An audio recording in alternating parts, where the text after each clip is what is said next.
Hello everyone and welcome back to Watch World, and today we are going to be taking a look at two watches from Tsar Bomba, so let's get straight into it.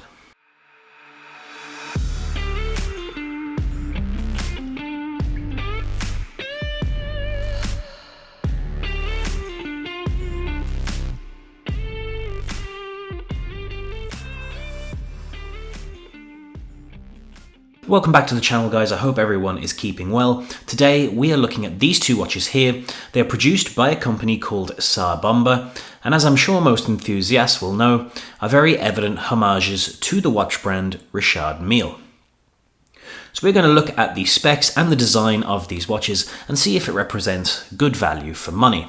The two I have in front of me here are the stainless steel version with the black rubber strap, and a stainless steel with some kind of black coating on the case with a green rubber strap. Now these are big watches and probably not for the small wristed. These measure at its widest point about 43mm and around 48mm including the crown. We have a lug to lug of around 51mm and a case thickness of 17mm to the top of the curved case. These watches use a Seiko VK67 Mecha Quartz chronograph movement inside. What this means is that it is a quartz-based movement, which you can tell by the running ticking seconds hand here at the 6 o'clock subdial. But you get a nice sweeping chronograph seconds hand when you actuate the chronograph like so. As you can see, we have subdials at the 12, 6 and 9 positions. The 6, as stated before, is the running seconds subdial. The 12 o'clock subdial records the minutes of the chronograph up to an hour, and the 9 o'clock subdial records the hours of the chronograph up to 12 hours. You also have a 4:30 date wheel and the Tsar Bomba logo at 3 o'clock. The movement is accurate to plus or minus 20 seconds per month, and with normal use the battery should last around 3 years. It is a heavy watch considering it has a rubber strap. The watch weighs about 150 grams, which is usually the kind of weight you'd see for a watch with a metal bracelet.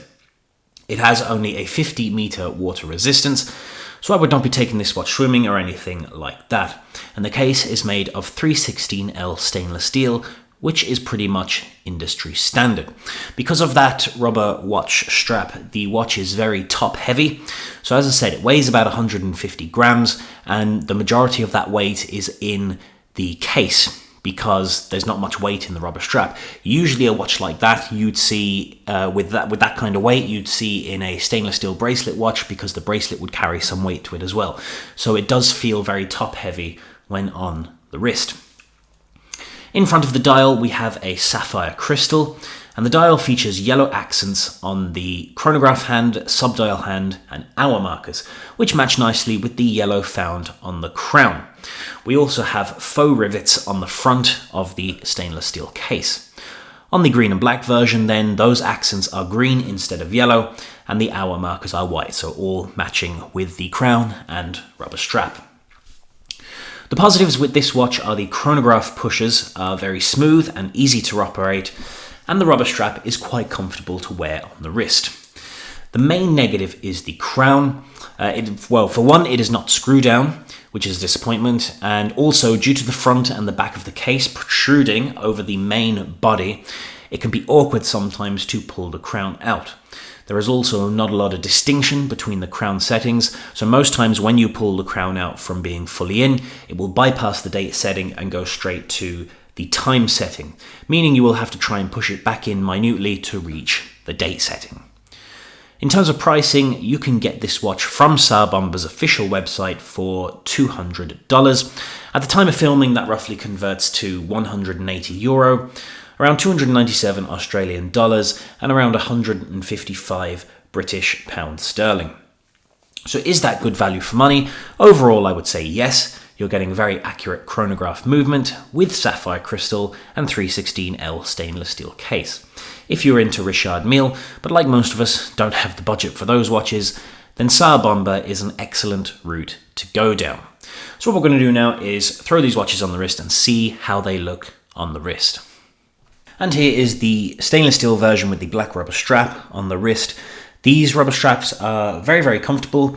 No complaints with the strap whatsoever.